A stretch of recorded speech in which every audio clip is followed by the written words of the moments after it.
ওম শান্তি 14/2/2025 প্রাতঃমুরলি। ওম শান্তি। বাপদাদা মধুবন।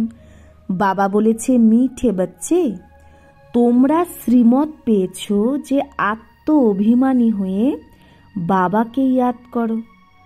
কোনো কথায় তোমাদের আর্গু করা উচিত না। তো আমরা কি শ্রীমত পেয়েছি? আত্ম অভিমানী হয়ে বাবাকে ইয়াদ করতে হবে। কোনো কথায় আমাদের আর্গু অর্থাৎ তর্ক করা উচিত নয়। প্রশ্ন, বুদ্ধিযোগ স্বচ্ছ হয়ে বাবার সাথে যেন লেগে থাকে, তার যুক্তি কি রচা হয়? তো যাতে বুদ্ধিযোগ স্বচ্ছ হয়ে বাবার সাথে লেগে থাকে তার জন্য কোন যুক্তি রচা হয়? উত্তর, 7 দিনের ভাট্টি।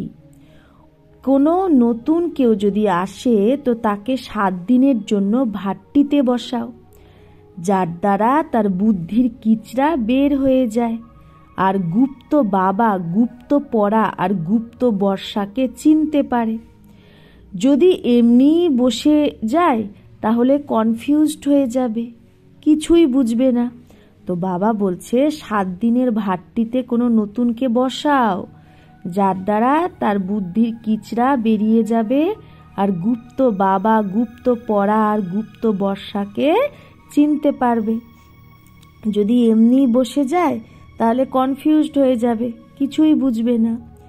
গীত জাগ সজনিয়া জাগ।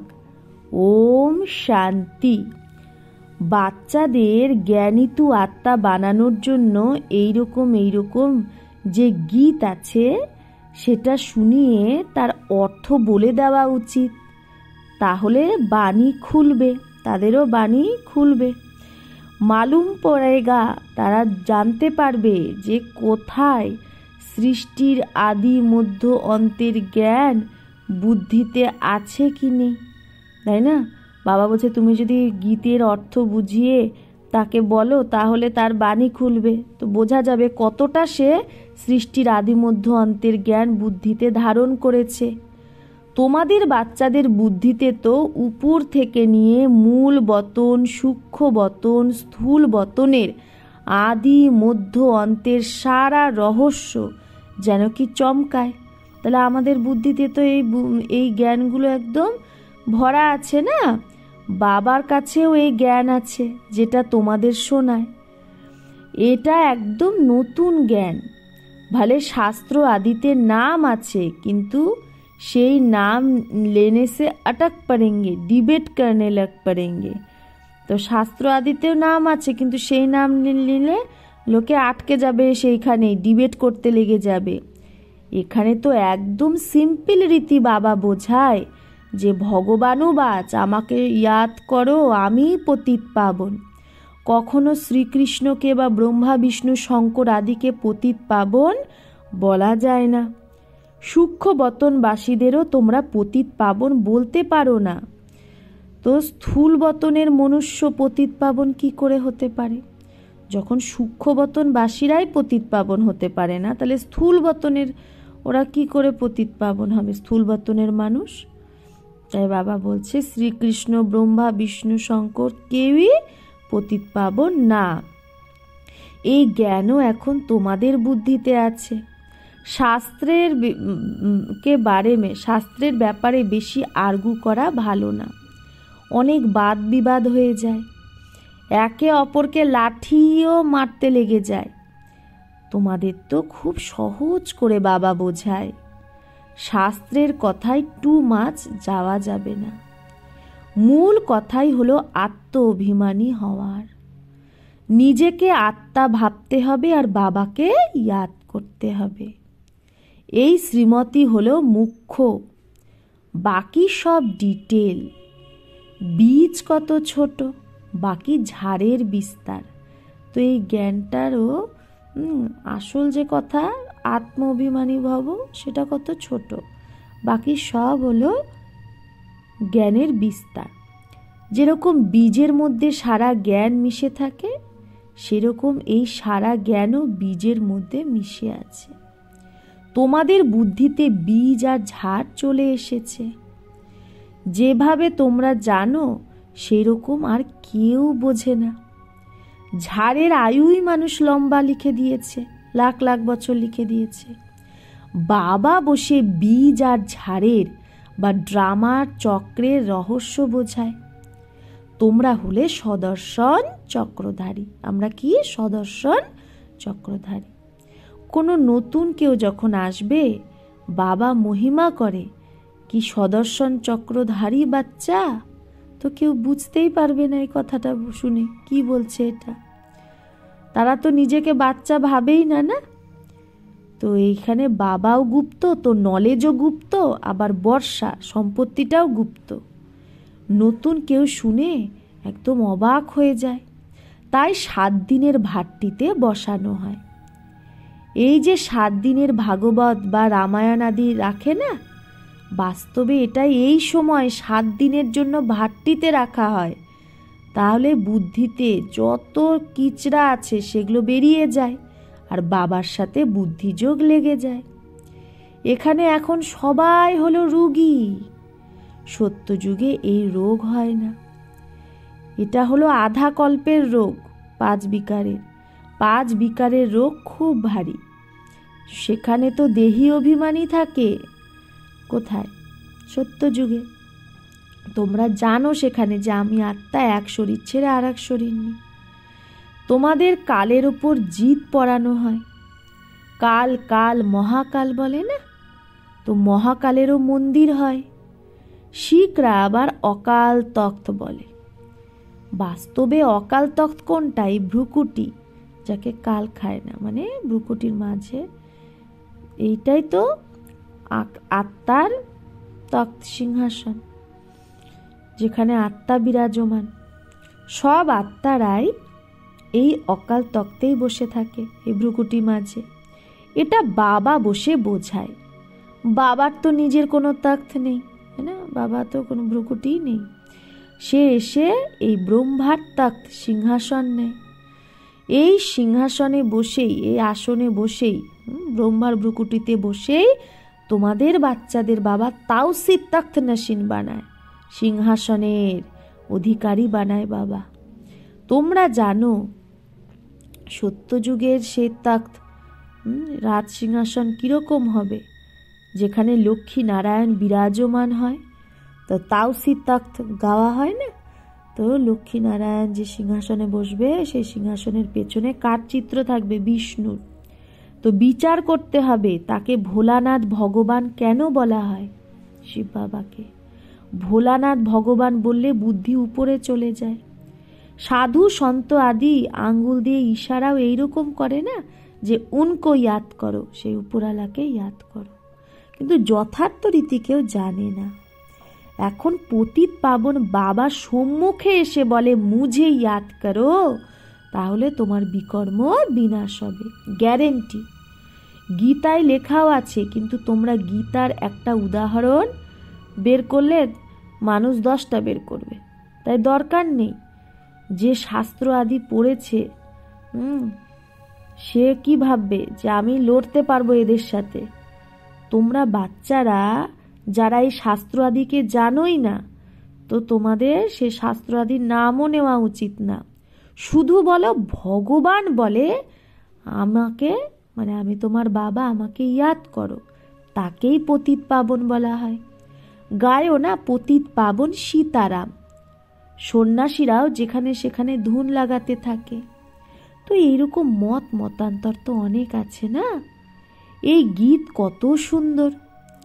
ড্রামা প্ল্যান অনুসারে কল্পে কল্পে এইরকম গীত তৈরি হয়, যেন কি তোমাদের বাচ্চাদের জন্যই বানানো হয়েছে। এরকম ভালো ভালো গীত আছে। যেমন আর একটা গীত, নয়নহীনকো রাহা দিখাও প্রভু। প্রভু কোনো শ্রীকৃষ্ণকে থরেই বলে, প্রভু বা ঈশ্বর নিরাকারকেই বলে। এখানে তোমরা বলো বাবা পরম পিতা পরমাত্মা, তো বাবাও তো একটা আত্মাই না? ভক্তি মার্গে খুব টু মাচ চলে গেছে মানুষ। এখানে তো একদম সিম্পল কথা, আলফ আর বে, বাবা আর বাদশাহী। আলফ আল্লাহ, বে বাদশাহী। তো এইটাই তো একটা সিম্পল কথা। বাবাকে ইয়াদ করো তো তুমি স্বর্গের মালিক হয়ে যাবে। বরাবর এই লক্ষ্মী নারায়ণ স্বর্গের মালিক, সম্পূর্ণ নির্বিকারী ছিল। তো বাবাকে ইয়াদ করলেই তোমরা এই রকম সম্পূর্ণ হয়ে যাবে। যে যত ইয়াদ করে আর সার্ভিস করে সে তত উঁচু পদ পায়। সে বুঝতেও পারে যে আমি উঁচু পদ পাব। স্কুলে কি স্টুডেন্ট বোঝে না যে আমি কম পড়ি? তো যে পুরো অ্যাটেনশন দেয় না, তো লাস্টে বসে থাকে, তো নিশ্চয়ই ফেল করবে। নিজেকে রিফ্রেশ করার জন্য জ্ঞানের যে ভালো ভালো গীত বানানো আছে সেগুলো শোনা উচিত। এইরকম গীত নিজের ঘরে রাখা উচিত। যে কাউকে এর ওপর বোঝাতেও পারো কিভাবে মায়া আঁকা ফির সে পরছায়া পড়তা হে, তাহলে কিভাবে মায়ার ছায়া পড়ে আমাদের উপর, এইভাবে গীতের দ্বারাই বোঝাও। শাস্ত্রে তো এই কথাই নেই যে কল্পের আয়ু 5000 বছর, ব্রহ্মার দিন আর ব্রহ্মার রাত আধা আধা। এই গীত কেউ তো বানিয়েছে, বাবা বুদ্ধিমানেরও বুদ্ধি, তো কারো বুদ্ধিতে এসেছে তাই এই গান বসে বানিয়েছে। এই গীত আদির উপরেও তোমাদের কাছে কতকে ধ্যানে চলে যেত গীত শুনতে শুনতে। একদিন এরকমও আসবে যে এই গীতের, এই জ্ঞানের গীত গানে वाले भी तुम्हारे पास आएंगे। তো বাবা বলছে একদিন এরকমও আসবে যে এই গীত যে গেয়েছে তারা তোমাদের কাছে আসবে। বাবার মহিমায় এইরকম গীত গাইবে যে ঘায়েল করে দেবে। এইরকম আসবে। টিউনের ওপরও পুরো ব্যাপারটা থাকে, গানের টিউন। গায়ন বিদ্যারও অনেক নাম আছে। এখন তো এরকম কেউ নেই, শুধু একটা গীত বানিয়েছিল, কিতনা মিঠা কিতনা প্যারা। তো বাবা খুবই মিঠা, খুবই প্যারা, তবেই তো সবাই তাকে স্মরণ করে। এরকম না দেবতারা তাকে স্মরণ করে না, দেবতারা তো ভগবানকে স্মরণই করবে না। চিত্রে রামের সামনেও শিবকে দেখিয়েছে, রাম পূজা করছে, কিন্তু এটা রং, ভুল। দেবতারা থোড়েই কাউকে ইয়াদ করে, ইয়াদ তো মানুষ করে দাপর যুগ থেকে। তোমরাও এখন মানুষ, তারপরে দেবতা হবে। দেবতা আর মানুষের মধ্যে রাত দিনের পার্থক্য। সেই দেবতারাই আবার মানুষ হয়। কিভাবে চক্র ঘুরতে থাকে কেউ জানে না। তোমরা এখন জেনেছ যে আমরা সত্যিকারের দেবতা হই। এখন আমরা ব্রাহ্মণ, নতুন দুনিয়ায় আমাদের দেবতা বলবে। এখন তোমরা ওয়ান্ডার খাও। এই ব্রহ্মা নিজেই যে এই জন্মে প্রথমে পূজারী ছিল, তাই না? ব্রহ্মা তো বাবা বলছে এই জন্মেই পূজারী ছিল, এই লাস্ট জন্মেও শ্রী নারায়ণের মহিমা করত। নারায়ণের সাথে খুব প্রেম ছিল বাবার। এখন ওয়ান্ডার লাগে বাবার নিজেরই যে আমি সে নারায়ণ হব। তো কত খুশির পারদ চড়া উচিত। তোমরা হলে আননোন ওয়ারিয়ার্স, আমরা হলাম গুপ্ত সেনা, নন ভায়োলেন্স, অহিংসক। সত্যিকারের তোমরা ডবল অহিংসক, না কাম কাটারি না সেই লড়াই। তাহলে ডবল অহিংসক কেন? না আমাদের কাম কাটারি আছে, না ক্রোধ। কাম আলাদা জিনিস, ক্রোধ আলাদা জিনিস। তো তোমরা হলে ডবল অহিংসক, নন ভায়োলেন্স সেনা। সেনা অক্ষরের দ্বারা মানুষ আবার ওই সেনা বানিয়ে দিয়েছে, যুদ্ধের সেনা। মহাভারত লড়াইয়ে মেলসের নাম দেখিয়েছে, পুরুষদের, ফিমেলস না। কিন্তু বাস্তবে তোমরা তো হলে শিব শক্তি, মেজরিটি তোমরাই তো শিব শক্তি সেনা, তাই বলা হয়। মেজরিটি তো এখানে নারীরাই না। এই কথা বাবাই বসে বোঝায়। এখন তোমরা বাচ্চারা নবযুগকে ইয়াদ করো। দুনিয়ায় কেউ জানে না নবযুগকে কি। নবযুগ তারা তো ভাবে নবযুগ 40,000 বছর পরে আসবে নতুন যুগ। সত্যযুগ নবযুগ এটা তো বড় ক্লিয়ার। তো বাবা রায় দেয় এইরকম ভালো ভালো গীত শুনে রিফ্রেশ হবে আর কাউকে বোঝাবেও। এগুলো সব যুক্তি, এর অর্থ শুধু তোমরাই বুঝতে পারো। খুব ভালো ভালো গীত আছে নিজেকে রিফ্রেশ করার জন্য। এই গীত খুব মদত করে। অর্থ বলে দেওয়া উচিত, তাহলে মুখও খুলবে বাচ্চাদের, খুশিও হবে। বাকি যে বেশি ধারণ করতে পারে না তার জন্য তো বাবা বলে ঘরে বসে বাবাকে ইয়াদ করো। গৃহস্থ ব্যবহারে থেকে শুধু এই মন্ত্রটা মনে রাখো, বাবাকে ইয়াদ করো আর পবিত্র হও। আগে পুরুষরা পত্নীকে বলতো ভগবানকে তো ঘরেও ইয়াদ করতে পারো, তাহলে মন্দির আদিতে ভটকানোর জন্য দরকার কি? আমি তোমাকে ঘরেই মূর্তি এনে দিচ্ছি, এখানে বসে স্মরণ করো, ধাক্কা খেতে কেন যাও? এরকম অনেক পুরুষরা স্ত্রীদের যেতেই দিত না।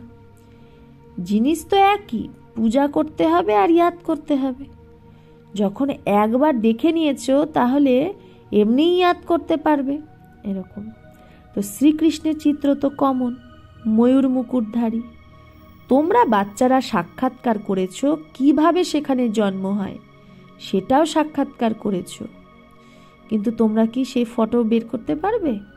অ্যাকিউরেট তো কেউ বের করতে পারবে না। দিব্য দৃষ্টির দ্বারা শুধু দেখতেই পারবে, বানাতে পারবে না। তো বাবা বলছেন বাকি দেখে বর্ণনা করতে পারবে, বাকি সেই পেইন্ট আদি তো করতে পারবে না।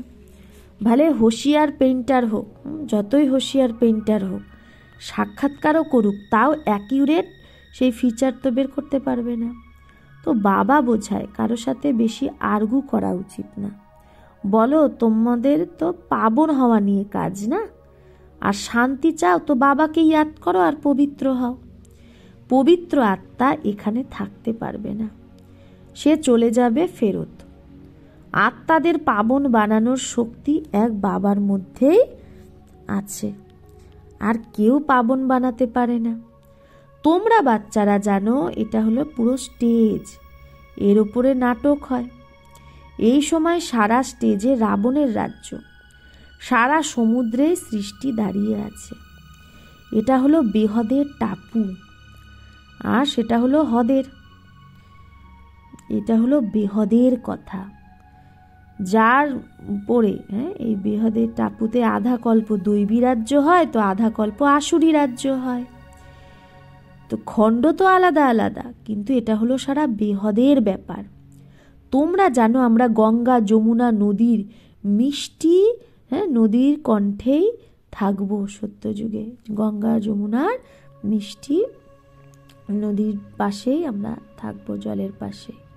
সমুদ্র আদিতে যাওয়ার দরকারই হয় না। এই যে দ্বারিকা বলে, সেটা কোনো সমুদ্রের মাঝে হয় না।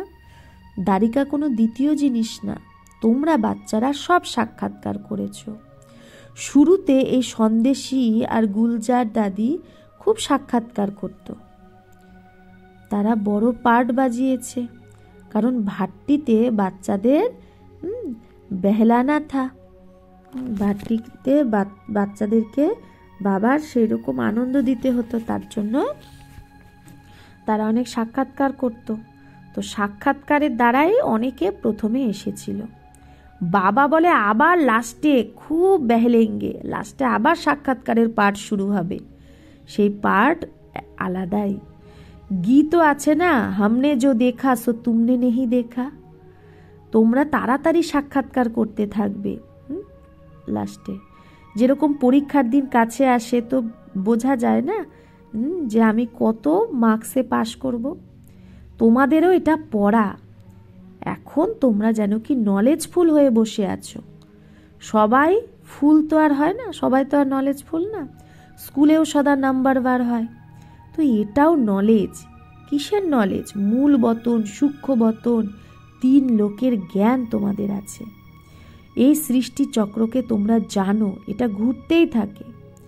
বাবা বলে তোমাদের যে নলেজ দিয়েছি এটা আর কেউ বোঝাতে পারবে না।